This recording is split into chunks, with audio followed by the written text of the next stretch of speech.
विद्यार्थ्यांनो, सप्रे नमस्कार. आज आहे 5 जून. आजच्या दिवसापर्यंतच्या महत्त्वपूर्ण चालू घडामोडी प्रश्न आपल्याला बघायचे आहेत. व्हिडिओ काळजीपूर्वक बघा. आजच्या व्हिडिओतील सर्वात पहिला प्रश्न आहे, मे 2026 मध्ये जीएसटी संकलन 3.2% वाढून किती रुपयांवर पोहोचले आहे? याचं राईट आन्सर आहे ऑप्शन डी, 1.94 लाख कोटी रुपये इतकं.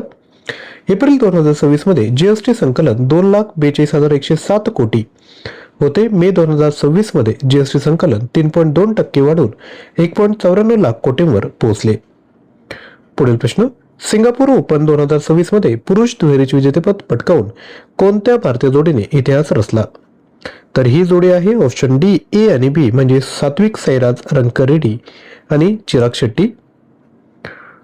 लक्षात घ्या, सात्विक साईराज रंकीरेड्डी आणि चिराग शेट्टी यांनी सिंगापूर बॅडमिंटन ओपन जिंकून इतिहास रचला. सिंगापूर ओपन जिंकणारी ही पहिली भारतीय पुरुष दुहेरी जोडी ठरली. त्यांनी इंडोनेशियाच्या फजर अल्फियान व मोहम्मद शोएबुल फिक्री यांचा पराभव केला.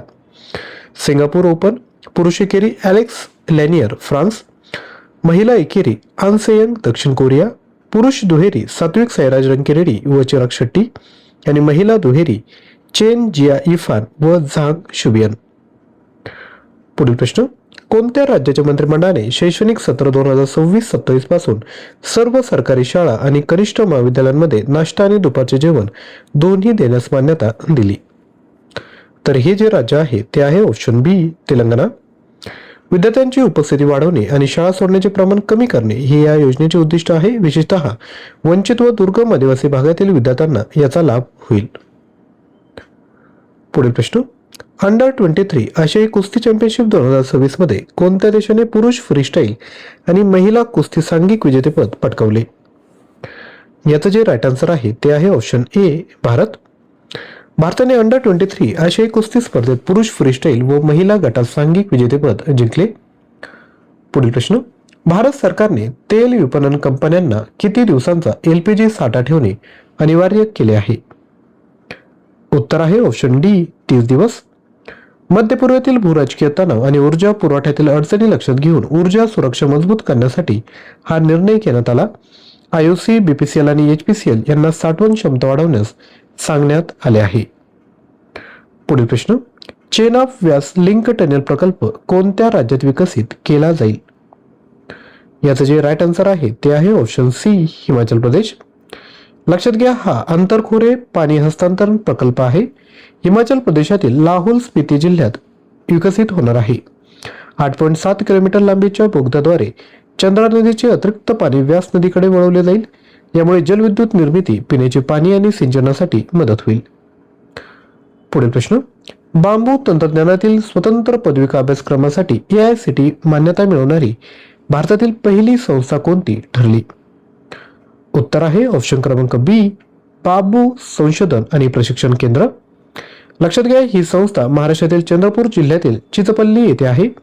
AICTE म्हणजे काय? All India council of technical education, अखिल भारतीय तंत्रशिक्षण परिषद. अध्यक्ष आहेत योगेश सिंह.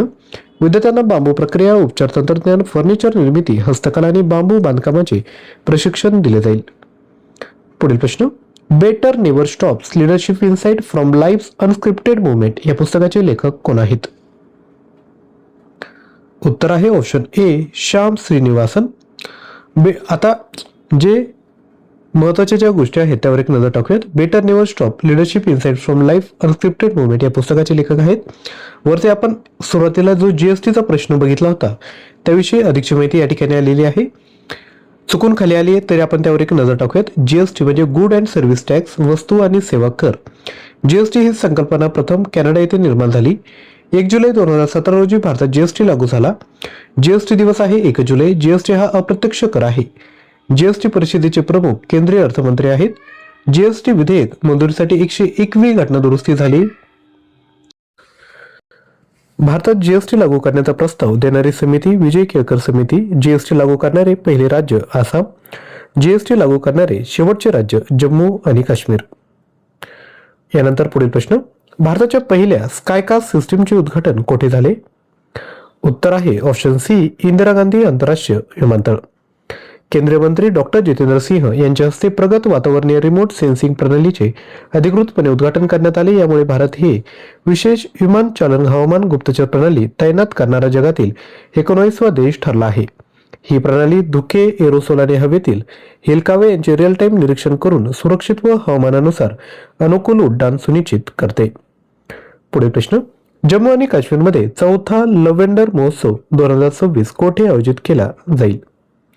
तर याचे जे राईट आन्सर आहे ते आहे ऑप्शन सी, भद्रवाह, जम्मू काश्मीर या ठिकाणी. यानंतर विद्यार्थ्यांनो तुमच्यासाठी प्रश्न आहे, कोणत्या ठिकाणी भारतरत्न लता दीनानाथ मंगेशकर आंतरराष्ट्रीय संगीत महाविद्यालय उभारण्यात येणार आहे? तामिळनाडू, गुजरात, राजस्थान की महाराष्ट्र? प्रश्नाचं उत्तर कमेंट करा. जर कंटेंट आवडला असेल तर नक्की लाईक, शेअर आणि चॅनलला सबस्क्राईब करा. तसेच चालू घडामोडी मटेरियल हवं असेल तर ॲप्लिकेशन डाउनलोड करून परचेस करा. लिंक डिस्क्रिप्शन बॉक्समध्ये दिली आहे. थँक्यू.